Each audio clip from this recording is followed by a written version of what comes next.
understand what I'm about to tell you, you need to do something first. You need to believe in the impossible. Can you do that? What do you desire that you can't have? When I eat a brain, I get visions. Don't ever come back to Gotham. You have failed this city. Jesus, what kind of a preacher are you? There's about a dozen ways that I could stop you right now. But I don't think I have to. Because where I'm from, your grandson becomes the greatest hero in the universe. Now you should at least give a brother a moment to say something heroically clever. In the future, my friends may not be heroes, but if we succeed, they will be remembered as legends. Welcome to the DC TV report for the week ending Saturday, June 16th, 2018. I'm Edward O'Hare, nickname to be determined. And I'm Sarah Netzley, academic by day, freelance writer by night. And we're here to bring you recaps, news, and commentary for all live-action television shows based on DC Comics. And we have one new episode this week. It's a penultimate season episode. And we have a second retro pick. Yay! And we have amazing news to start the show off with. Yes. You know what? Let's just start right off with that news. Instead of doing the usual, hey, how was your week? Because you know why? My week is much better with the news that broke not 3 hours ago that Lucifer is coming back for season 4 on your favorite streaming network and mine, Netflix. Yay! So, honestly, I didn't think it would happen. There was fan passion. The cast, the creators, the writers, the showrunners were all on board and working hard. It had been so long. I figured if it was going to happen, it would have happened.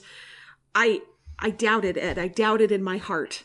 And I was pleasantly shocked. Yeah, and it came down to the wire, because I mean, the thing I thought we were going to be reporting is that Lauren German said that the deadline for this, for when their contracts ran out was this Saturday, the 16th, right? Yep, the 16th, and this is the 15th with a day to spare. Netflix swooped in, and it just delightful. Yeah. And I'm sure they had to negotiate the streaming rights since Hulu has the streaming rights to Lucifer right now. Although, most of Warner Brothers TV shows, usually end up on Netflix. But yeah, this is great. 10 episodes. No idea when it's going to happen, but it's happening. And I almost want to check out Longmire, because that's like the closest show I can think of.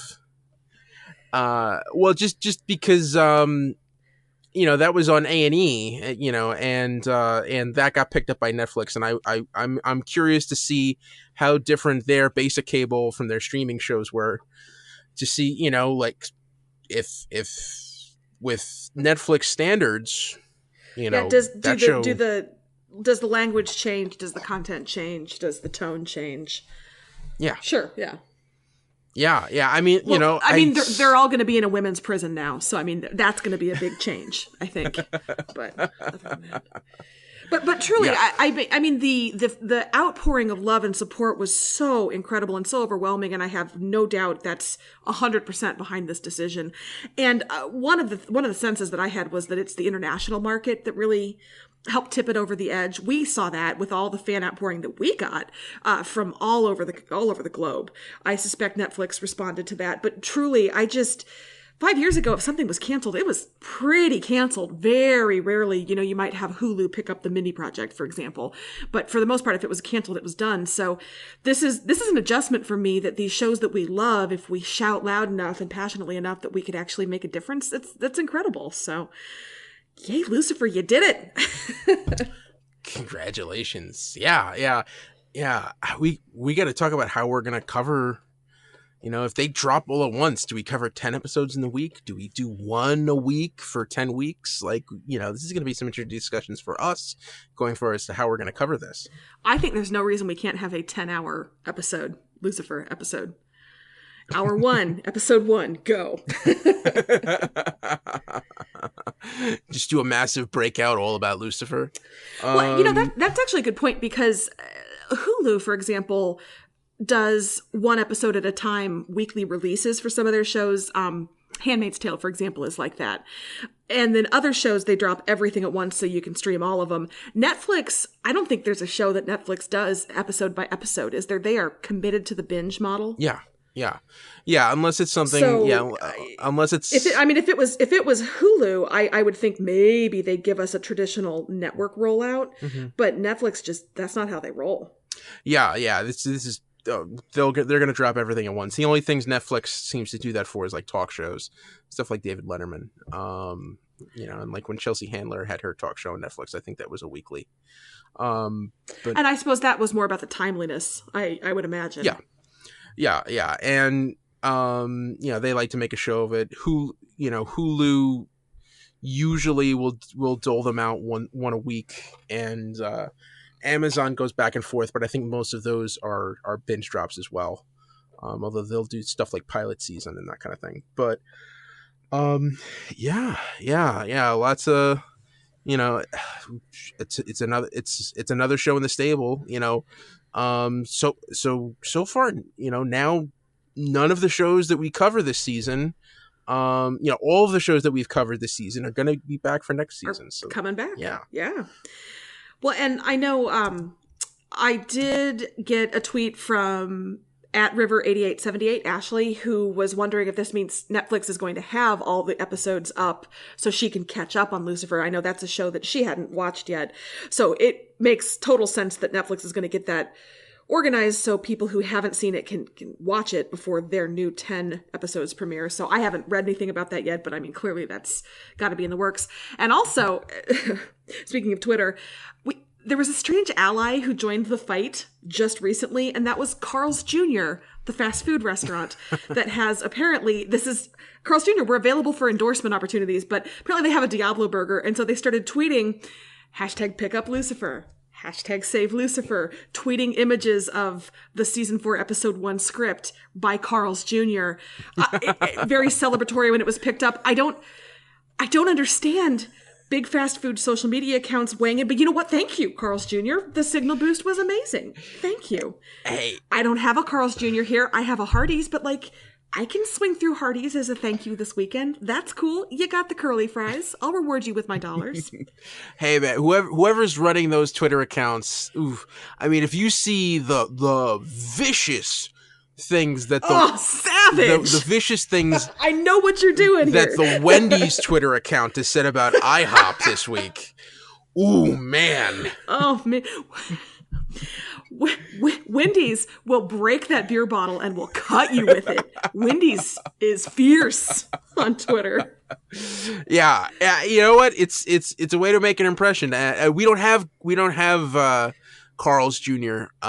In New York, or Hardee's for that matter, which I think is their sister company. But good on you. I wish I could try a Diablo burger. I'm gonna do you one better. So you've got the Carl's Jr., you've got the Hardee's, and then some jurisdictions also have the Red Burrito, from what I understand, which is an offshoot of that as well. And you have none of these things. Your poor palate, your poor cheap fast food palate. Yeah, the fast food mafia in New York City is very, very tight. It's Wendy's, Burger King, and McDonald's, and not much else. They're really Taco Bell just recently got out. Yeah, I got to drive to Jersey to get Taco Bell. Yeah, they do not mess around. We just got they let Checkers in. It's had a trial run for the last 10 years and people pretty much ignored it. There are finally some Sonics showing up in the area. But they mean business. Yeah, no Carl's Jr., wow. No Jack in the Box. None of that fun stuff. So, there's some White Castles staying around. Well, and I'm just a Midwestern gal dreaming of In-N-Out Burger from that one West Coast trip I made 10 years ago. So. Yeah.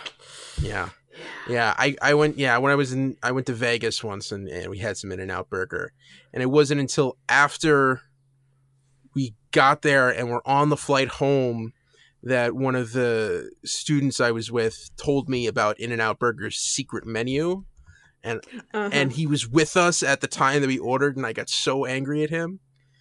Oof. Yeah, that person is not your friend. he or she, no. Yeah. So let's get to some shows. All right. Yeah. Anyway, yay, Lucifer. Looking forward to season 4. Yay. All right. Ready to start for our one and only episode this week? Let's do it. All right. So, Supergirl, season 3, penultimate episode. Make It Rain. Kara, Mon-El, and Alora needed a way to reach Earth and stop Selina and her side witches, who enlisted Thomas Coville to resurrect Rain. Lena discovered that Sam's separation from Rain was slowly killing her. Myrn and John decided to begin the Reach and share memories. Last minute reveal, Kara flew off to stop Rain from terraforming the Earth. Demos! Oh, Demos. No. He had the reddest of red shirts, and yet I was still kind of surprised. Yeah, shout out to at Molly2910 who pointed that out to us. That, just basically like that ensign who always got killed whenever he went on that planet with Kirk. And just like to say it was a different ensign every time. But we mourn that loss. It's really early in this episode to be getting off track. I realize this. I acknowledge this. But do you read John Scalzi? Have you read Red Shirts? No, I have not. Look, I'm not your mother or your teacher, but like that's your homework assignment. I think you'd really dig it. He's a great writer. It's a great fun book, especially if you're a Star Trek guy. Is it nonfiction? Or no, okay. It's fiction. It's about the red shirts who realize they're red shirts. Oh, and it's the POV of the red shirts who are like, no, I'm not going down to that planet. I'm not doing that. They have a machine in the lab that just sciences things for 44 minutes and then spits out whatever answer they need that they can then give to the commanding officers who just kind of circle in the perimeter of their orbit. Oh, it's great. You'd love it. John Scalzi, Red Shirts, check it out. Okay, cool. Anyway, Supergirl. So last week I was actively angry about Supergirl. This week I'm just kind of resigned that this is how the season is going, and that's okay. It's fine. It was better. Her hair is still great. I still think she's optimistic and sunny, and I love her, but yeah, this one it was by the numbers. They're clearly more focused on the plot elements than they are about the character moments. At least on the Supergirl side of things. It was basically, we set up that problem. We need a contact win, and then we need to open that portal to get us home. I became a little frustrated that Selina didn't name both of her side witches, and that. Thank you. Yeah. Yes. Yeah. There was, and even if you look at the credits on IMDb, one is Vita, and we got her name, and the other one is question mark. It's just a dark Kryptonian. Might as well just let me tell you. Speaking as the person who did the recap for EW.com, I'm aware of this because I wanted to talk about side witch number 2, and she was not awarded a name, and that was frustrating for me. By the way, I just made up that term side witches. Is that hilarious? Is that offensive? Or no, okay. No, it's perfect. yeah, just like, I have 2 sidekicks now. Where have you been? Where my side witches at? Yeah, it works. Is it sad that I feel bad for Thomas Coville? I felt the same. Like, he gave them everything. He's the nanny from The Omen. Like, it's all for you, Damien. He did it all for the World Killers. And what reward does he get? Just like, not even dramatically killed. Just killed. You're just dead. Yeah. Just get out. Just wow. I mean, I assume he's dead. He looked pretty fatal there. But yeah, well, he can. It would be interesting. I mean, like the finale, if he somehow survives and works with Kara because he's seen the error of his ways, that would be cool. I guess. Yeah, he just twitches that one finger. Like the priest in The Omen, when he goes back and he's got all deformed in his face and he's like writing with the chalk rock on the ground. We're just gonna transition to talking about The Omen now. How are we gonna put a steeple through somebody? God. Good stuff. Oh, directed by Richard Donner, went on to do Superman the movie. Gotta connect it back. See, it's thematic. Gotta connect it back somehow. So yeah, it was literally, they built a cauldron. It was interesting the way they kept the consistency, like with the rock, like they couldn't touch it. It was toxic to Kryptonians. Like so that's why Colville had to be their Renfield. So I mean, I agree. The cauldron, that ceremony was similar. You had to have the human who could touch the rock. There were a couple of other callbacky moments that, I mean, the show it's trying to piece together things that it's been doing. It's just failing to adhere for me. It's just not gelling. But for example, when Deimos dies and he blames himself, and he actually says to James, like, I wanted to change the world and now I don't. Look what happens when I try to. And I thought that was a great callback to that near-death experience he had when he had this big realization that it's time for me to recommit myself to that. That was great. That was a great character moment. It was about the only great character moment that I thought really resonated. But it's trying. I don't know what it is that's keeping it from emotionally connecting with me the way that I wish it was. Even John and Marin, I didn't find that quite as gut-wrenching as I expected to. I expected to be devastated. And it was sad and it was good, but it just wasn't. It was no what was the first episode that they were in called? Yeah. Not In Search of Lost Time, but their first, the episode where we discover Marin. Yes. That was... Yeah, I know exactly what you mean. But, there's really not much more they could have done to really... I know. I mean, because basically the way they set it up, it's them standing around and there's a slideshow going up behind them.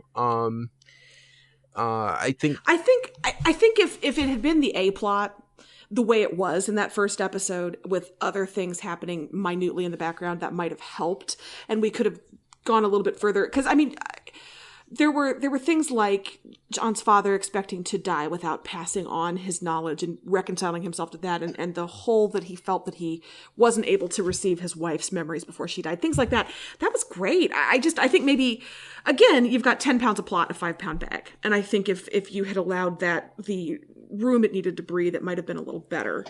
But instead it was just one thing that happened in this episode where 50 other things happened, and in the end, I guess he's gonna merge with the core of the earth somehow, and that's gonna stop it? I'm not sure what the science was on that. They needed a reason to get them out of there. Yes. This is like one of those things where Brandon Braga goes to the technical advisors on Next Generation and says, okay, so the script says tech the tech and tech the tech. Could you guys just kind of like figure it out? So yeah, I'm not sure there, but they were in the reach and we had to give them a reason to stop. But to be honest, this is your penultimate episode. So most of this episode should be devoted to the main storyline for the season. So that kind of made sense to me. I thought it was serviceable. Yeah, it was fine. Can you explain to me though? Kara is not always a strategist. Like why did she throw the blood to the witches? Explain this. I don't understand. In the universe of places, she could have thrown those vials of blood into a corner under her boot. Why did she throw the blood at the witches? What is the strategery there? What? I mean, she destroyed it though, didn't she? No, well, it didn't. No, why would you? And then it was in science. It had to, because science and magic. I get it. Yeah. It just... it's they're going by the numbers here, and I thought it worked for what it was. I think this was much better than last week. Yes. I thought Alex had a great scene. That fight with the side witches, great stuff. Yes, yeah. And I thought, Lena figuring out, what's going on with Sam. I thought that stuff was really well done. And good scene of Sam and Ruby hiding behind that shield. Yeah.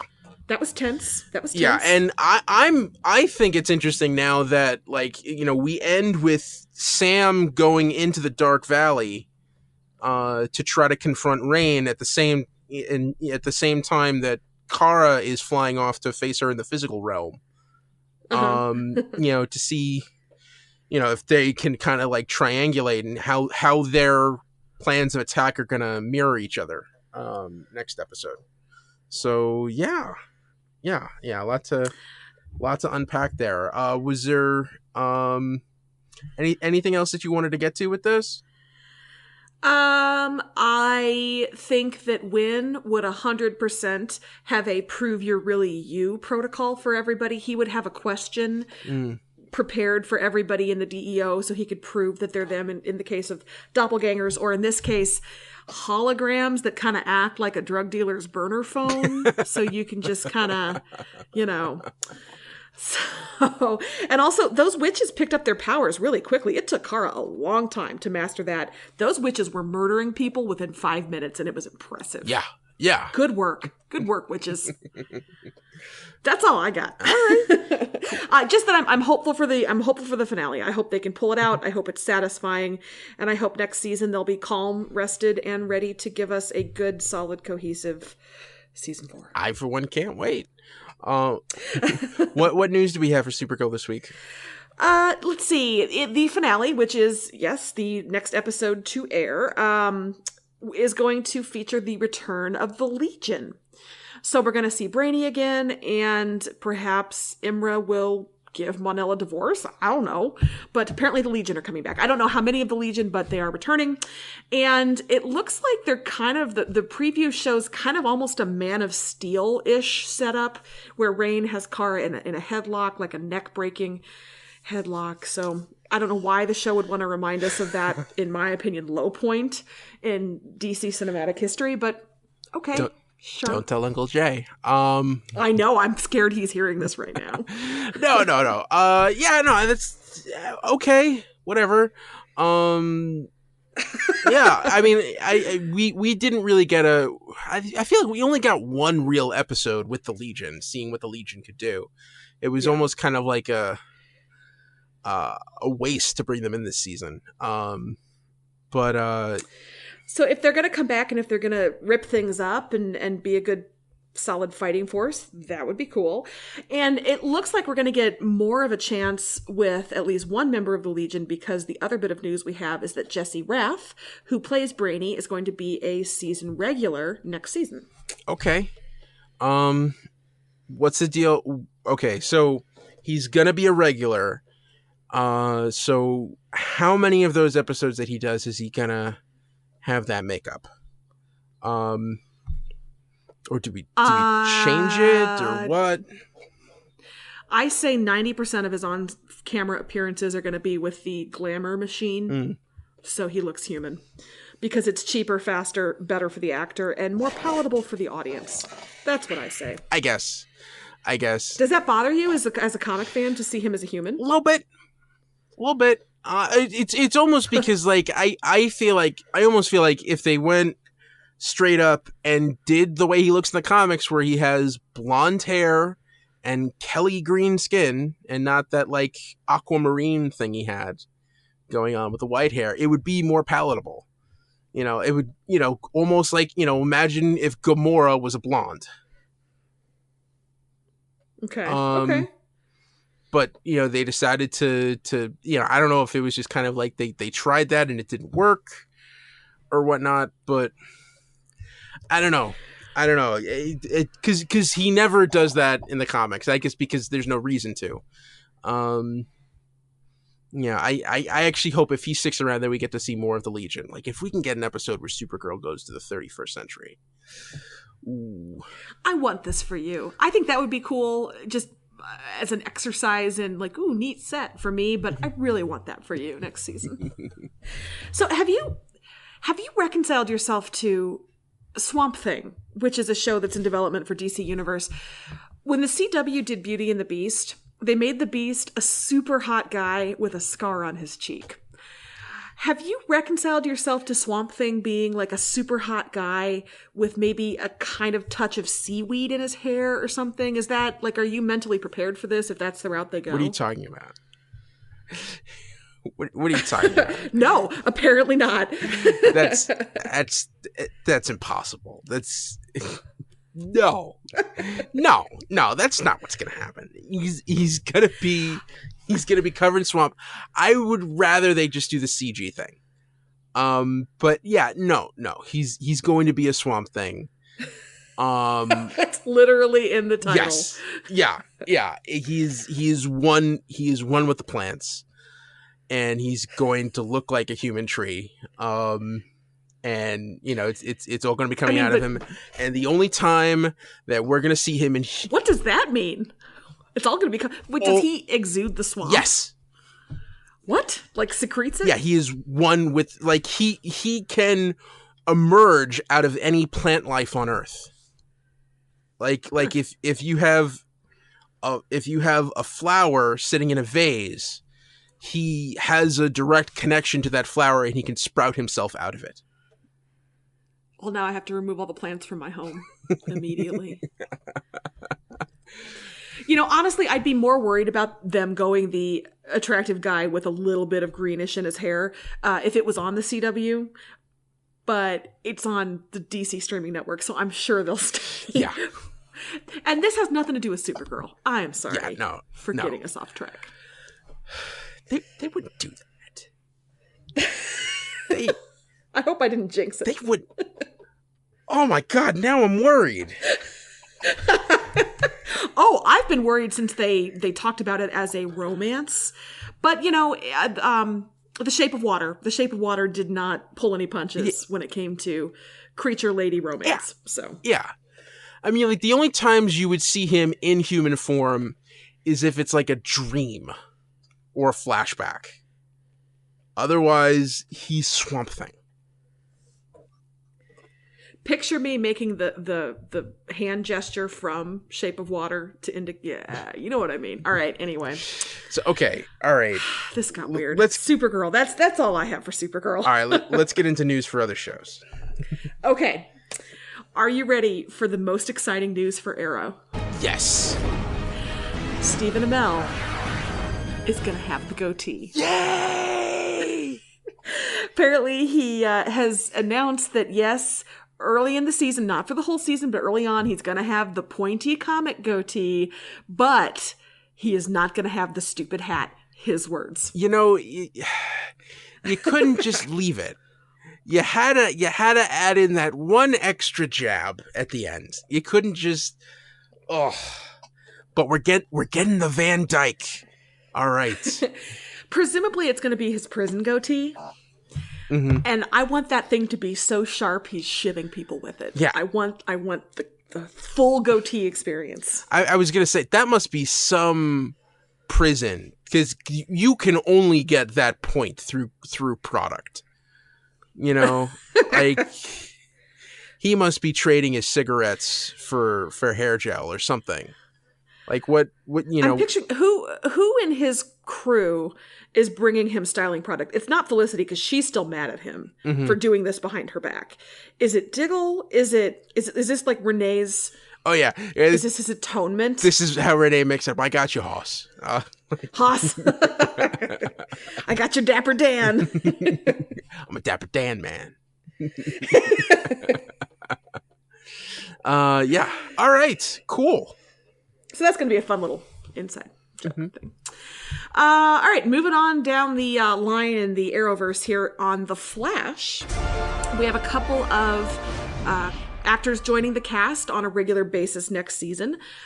Hartley Sawyer, who plays Ralph, and Danielle Nicolette, who plays Cecile, are going to be regulars next season. Okay. I mean, they were basically semi-regulars this season. You know, Ralph, I almost kind of thought as a regular. And yeah, it makes sense. And Cecile makes sense, and I'm pleased about that because that means more Joe as well, and I always like Joe. So. Yeah. Now, Ed, does this mean that we can start dreamcasting Sue? Ooh. Or is it too soon for that? Oh, no. Sue's going to show up like episode 3 or 4 next season. That's... I hope so. Yeah. Yeah. They better do really careful chemistry tests. That better be good. Ooh, Kate Micucci, maybe? I don't know. That would be interesting. Do I know who that is? Oh, you would know her. I can't think of... She was... Do you watch Big Bang Theory? I do not. How dare you? Okay. But everyone takes in that show through osmosis because their parents watch it, right? Yes. Yeah, she played one of Raj's girlfriends. She was the one they communicated through text even when they were sitting at a table. Is she blonde? No, brunette. Oh. She's in like a band. It's a 2-person band. It sounds like Hall & Oates. Oh, yes. She's Dead Tooth from My Name is Earl. Right? Dead Tooth. With the dead tooth. Oh, yes. Yes. Okay. Whew, that was rough. Not IMDb with Ed and Sara. Oh, she's funny. I like her. Yeah. Yeah, that would be a weird energy, and I think you know, I think that actor and that actress would have interesting chemistry. It's an odd pick because Sue is, you know, usually a little bit more wholesome, and Micucci's, I think that would be a little quirkier, but I don't know. You want something out there. You want something that's going to be different. I don't know. Yeah. Cool. Well, that'll be a fun thing to keep our eyes on. All right. That's it for The Flash. And honestly, the last little bit of news we have, because we really had very little this week, is about Watchmen. Watchmen. And just like last week, this comes from set decorations for the most part. And I think of this as a kind of big-ish possible spoiler. So if you don't want to hear it, I'll give you time to scramble, whatever. It's probably not. It's probably a fake out. But on the set spotted is a newspaper with the headline, Adrian Veidt declared dead. So, clearly Ozymandias is MIA long enough that we are going to divide up his estate. Yeah. Now, Ed, do you believe for a second that he's actually dead? No. It says declared dead, which means he's probably been missing for years. To me, this like confirms that this is a sequel of sorts to the original book. Also because if you look at the other headlines that are on that paper, other than the main headline, it kind of confirms a bunch of different things. Yeah, I think that to me is interesting to see, like, you know, are we going to get to meet Adrian Veidt down the line? I think that's a very interesting question. You know, the characters we know from the comic / movie / however you've taken in this property theoretically would still be around, borrowing illness or foul play, or government created cancer or what have you. Yeah. So we could see older versions of them if that's the route they decided to go. I personally think he's chilling with Dr. Manhattan in a sanctuary. Yeah, I see. I feel like Dr. Manhattan would like keep him there so he could lecture him about like right and wrong and morality and whatnot. Yeah, I think he's watching everything from a bunker. You know, he's got a bunch of bunkers. Yeah, he's got his eyes on the that world. That dude is bunkered up. Yeah. By the way, it's interesting because there's a big controversy as to the pronunciation of his superhero name, because most people say Ozymandias, and that's what they said in the movie. But evidently Alan Moore and Len Wein, who was the editor for Watchmen, pronounced it Ozymandias. What? Yeah. Yeah. I haven't been this rattled since I learned that Lestat was Lestat from the Vampire Chronicles. Oh yeah. That was hard for me because I read it first and I pronounced it with the silent French T. But then there's Anne Rice just like Lestat this and Lestat that, and that was Ozymandias. Really? Ozymandias. Ozymandias. Oh, okay. Yeah. Okay. Yeah, Ozymandias. I actually think there was an episode in the last season of Breaking Bad, and I think Vince Gilligan pronounced it Ozymandias. If Vince Gilligan did, I'm willing to accept that as gospel. That's cool. But everyone else says Ozymandias because that rolls off the tongue better. So I'm interested to see what pronunciation Damon Lindelof goes with. So yeah, all right. That was it for the news? One other thing about Watchmen. You mentioned the other stories in the newspaper. Yes. One of the other stories in the newspaper I actually find even more interesting than this Ozyman, however you want to pronounce it, story, which is a story about a squid shower hitting a homeless camp and killing people. Squid shower. And then set photos show signs on buildings that say that they are squid shelters. So I want to know, how many squids? What size? Where is Veidt keeping them? How is he making it rain squids? I've not been more excited about this show than the squid shower, squid shelter stuff. Yeah. That is incredible. Yeah, that feels like a whole... I think probably also, I love that it's that's from the comics. That's from the graphic novels, right? That's not from the movie. And that's, I think, that was the biggest disappointment I had with the movie is, I'm sorry, where was the squid? Also the pirates, but where was the squid? So yeah. I like that it's obviously going to stick with the printed version continuity. Yeah. And I think that, because this opens a whole other can of worms that I think would be too long for us to go into now. But to see how this question, what the exact scope of that plan that we see in the end of the books really was. I think opening that up is going to be really interesting. So that's, yeah. So exciting. And that is it for the news. I think, are we in the doldrums? Are we in the dog days? Yeah, it's officially started. All right. So going on to our retro pick for this week. Retro pick. Yes. Batman, the animated series. Episode aired September 7th, 1992. Heart of Ice. Mr. Freeze began stealing equipment to build a powerful ice cannon. Batman learned Freeze had a personal grudge against businessman Ferris Boyle. Last minute reveal, Victor Freeze lamented to his snow globe of Nora in his prison cell as Batman watched from afar. All right. I did not see Chicken Soup Ex Machina coming, but that was amazing. It was great. It was great. So good. I gotta say right off the bat, this is like, I don't want to influence you in these episodes.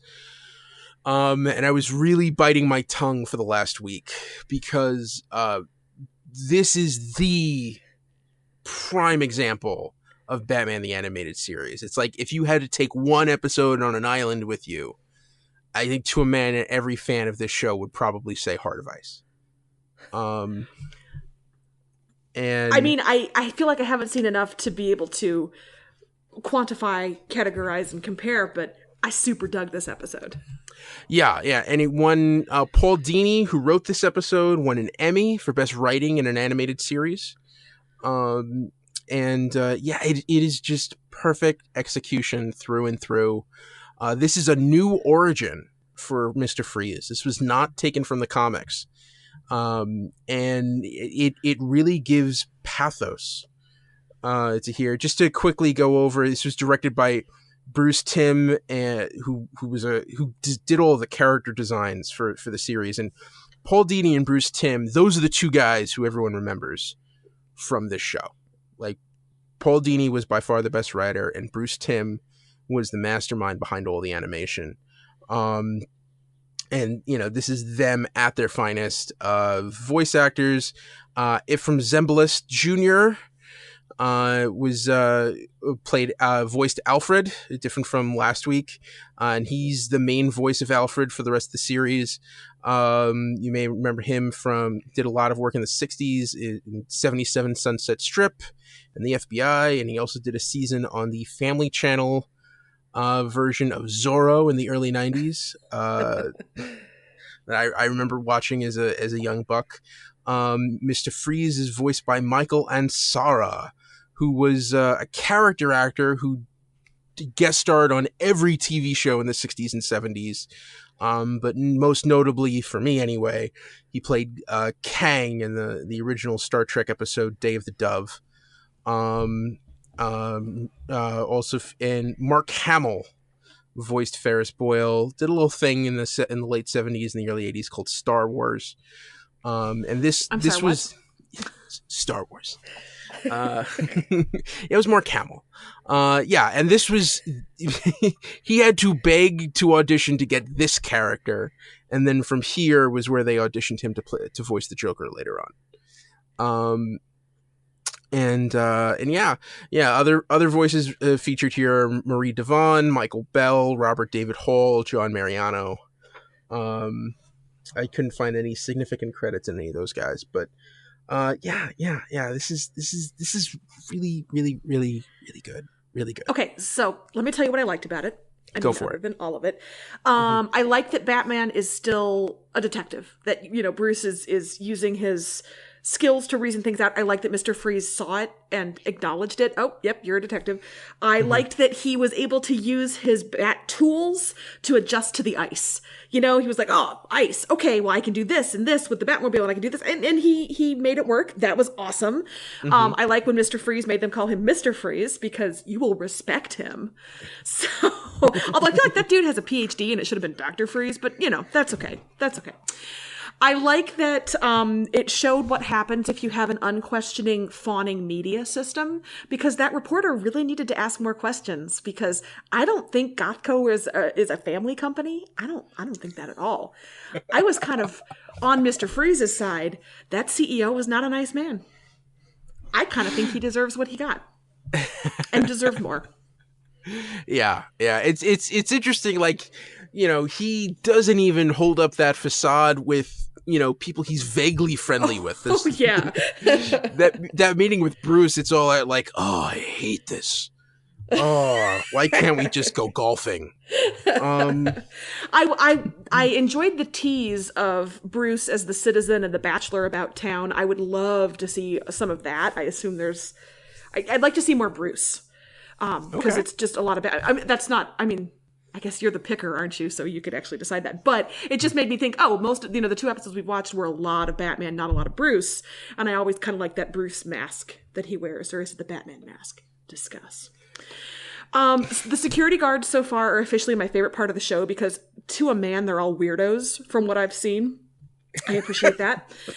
I appreciate that the big transport trucks are all these amazing Art Deco things. I love that. All of it was very, very good. Bruce had a cold. Batman had a cold. Batman doesn't get sick. Batman's not vulnerable. And yet, Batman had a cold. It was amazing. And he had to get that cold. Otherwise, Alfred would not have given him chicken soup. And then he couldn't have unleashed chickeny hell. Oh, yeah. Yeah. And just that moment where he uncovers the tape, and like, my 4-year-old dreams were haunted with the sounds of Nora. I would shed tears if I had any left to shed. Boom. It was nice of them to let him keep the Nora snow globe in his prison cell. They could have taken that away from him. Yeah, I mean, that's the nice thing about Arkham Asylum. Everyone gets one prop. It has to reflect deep inner trauma or be some sort of manifestation of inner psyche issues, but you get to keep that. Yeah. How do you think this compares with last week's? I probably liked it a little bit better. I can't say that it was less outlandish, but it didn't have a man bat. I mean, yeah. I mean, you still had the thugs who, even though he's a horrible boss, like, are with him to the end.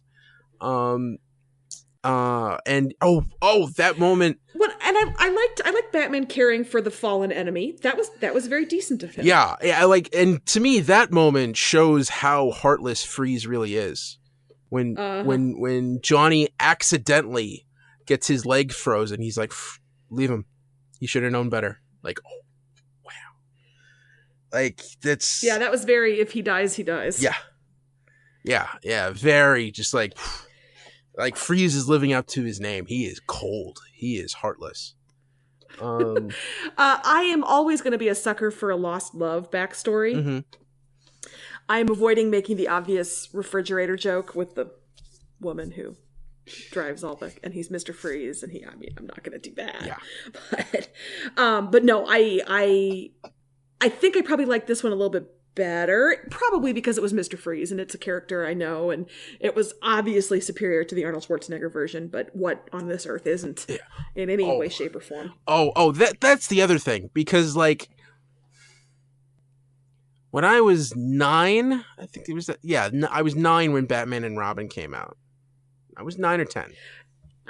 Was that the right age to appreciate that if you were a 9-year-old who wasn't steeped in comic lore, or? Well, no, because like I'd seen Heart of Ice. I knew what Mr. Freeze was. Like, I went into Batman and Robin expecting this. Okay. I'm picturing 9-year-old Ed standing up halfway through and saying, "This is bullshit," and stomping out. Well, like, I even knew it because, like, when I heard Mr. Freeze was going to be the villain, I'm thinking, like, we're getting someone with gravity. We're getting, like, a Ben Kingsley or, like, a Patrick Stewart, you know? I'm trying to think of, like, good bald actors. You know, someone, like, really, like, nowadays you'd probably get, like, Mark Strong. Like, but you know, someone with like some heft to them. And the second you heard Schwarzenegger, I'm like, no, it's all wrong. Like from the jump, I'm like, no, that makes no sense. And then and you didn't have anybody to talk about it with, right? Because I mean, you don't have the internet, you don't have a podcast to yell into the void about. I mean, it's all you have are your friends. I have my mom, who's Ed. Okay, Ed. Oh, wow. You seem really upset about this. Well, just wait till the movie comes out. And, it won't be as bad as you think it's gonna be. And yeah. So that happened. So yeah, that's,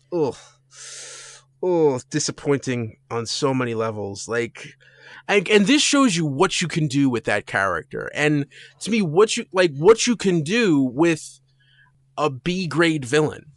Like, if you give them that much heart in a backstory and like a real purpose, you can turn them into this tragic character. You know, and I think, you know, that's kind of what you've seen, you know, with the Man-Bat episode. It was addiction, sort of in a smaller sense. You kind of touched on that, but here it's like, no, like he's really trying to save his wife, and this tragic accident has just turned him into this, you know, heartless monster that Batman has to, you know, protect everyone from. You know, and you know? And I also kind of like the irony of, you know, he's heartless, he's cold, but if he truly was heartless, cold, and had no emotion, he wouldn't, I mean, he still feels for his wife. So if he really were as awful as he thinks he is, he would have given up on her, and it would be purely about revenge and not about mourning her. So I think his, I have no emotion, I weep for Conan cannot kind of state. I think he's lying to himself, because he obviously still has some feeling in that cold heart of his. That's what I think. Ooh, all right. Wow. Deep thoughts. So, you ready for the next episode? I'm excited. Okay, so this next one is actually a 2-parter, and we're gonna watch both parts because it's one story. Okay. And It's in Volume 1. It's episodes number 20 and 21. If you're watching it on Amazon Prime, or if you have the DVD collection, it's episodes 20 and 21, and they're titled "Feet of Clay," parts 1 and 2. Now that does not signal the bad guy to me immediately. Okay. Don't tell me. I'll find out. Cool. But I mean, Heart of Ice I could have guessed, but Feet of Clay. All right. Cool. Feet of Clay. All right. So now on to our winners for the week. All right. I'm curious if we have the same winner this week like we did last week. Because again, we're down to 1 episode, so slim pickings. I don't think we did. Do you want me to go first? Sure. Okay. So I found a theme, even though we did 1 episode, and it was swirling objects. Because you had John and Myrn in the Reach, which was just this giant spinning slideshow of the history of Mars. Sure. And then you had the spinning cauldron swirling of lava that was reforming rain. That Thomas Colville was approaching, and the portal that the transportal that they were trying to open between Argo and Earth, that was kind of like swirling, I guess. So like circular, liquid, semi-liquid objects. To me, that was the winner for the week. Well, and you could even extend it to our retro pick and say the snow inside the snow globe swirled kind of sort of as well. Ooh, yes. Oh, you're bringing the retro pick into it. Oh, bam. I mean, in that case, Mr. Freeze wins. But all right. Or Batman wins. Batman wins every time. Batman always wins. All right, my winner of the week is Ms. Alex Danvers, who slow-mo kicked 2 Kryptonian witches in the chest while sliding across a table that she then crashed down on and folded in half with the weight of her awesomeness. Alex Danvers, winner of the week. Cool. All right. Well, that's the DC TV report for this week.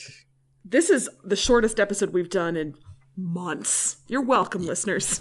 Yes. Yeah, you're welcome. And let's get out what we can.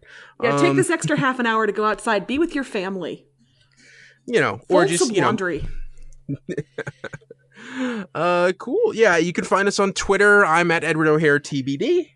I'm at Sarah Netzley, SaraNetzley. And follow the show on Twitter at DCTV Report. Send along your emails to dctv@wickedtheory.com. Also, be sure to subscribe to our show in your podcast app of choice. And if you have Google Play or Stitcher or especially if you have Apple Podcasts, the Apple Podcast app, please rate and review us. The rates and reviews are what helps other people know about the show. Apple has this, weird algorithm that they use, and it all derives on the reviews. So that would be a really big help to us if you haven't done that yet. Be sure to check out our sister shows, the Wicked Theory podcast and Preacher vs. Preacher, which is coming back soon, everybody. This has been a Wicked Theory Studios production. Executive producer Bill Sweeney. Visit us at wickedtheory.com. Shazam, everybody. Shazam. Shazam.